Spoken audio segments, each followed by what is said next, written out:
नमस्कार। केंद्र के यदि स्वामी शुभ ग्रह होते हैं, केंद्र से मेरा मतलब है प्रथम भाव, चतुर्थ भाव, सप्तम भाव और दसम भाव। इस भाव के स्वामी यदि शुभ ग्रह जैसे कि बृहस्पति, शुक्र, चंद्रमा,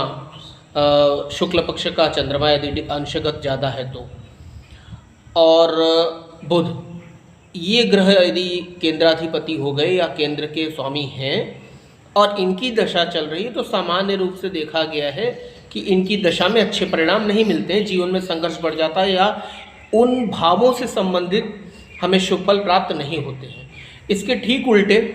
यदि शनि, राहु, मंगल, सूर्य, ये पाप ग्रह जो हैं, यदि केतु, यदि ये केंद्राधिपति हैं और इन भावों में ये बैठे हैं, तो इनकी दशा में आपको शुभ फल मिलेंगे। क्योंकि ऐसा माना जाता है कि जो केंद्र में बैठे होते हैं, पाराशर होरा शास्त्र के अनुसार, कि यदि केंद्र में बैठे ग्रह हैं तो वो अपनी दशा में शुभ फल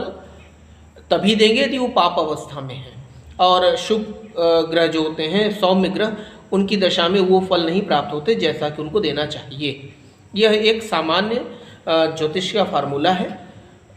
और उसके साथ साथ जो अंतर्दशाओं में नवग्रह आते हैं उनके अलग अलग परिणाम होते हैं, अंशगत परिणाम होते हैं। तो इसलिए यदि दशा शुभ ग्रह की चल रही हो या पाप ग्रह की चल रही हो और अगर शुभ परिणाम न मिल रहे हो तो उनसे संबंधित जाप भी कर सकते हैं, या उनसे संबंधित जो उनके इष्ट देवी देवता हैं उनकी पूजा आराधना से भी लाभ मिलता है।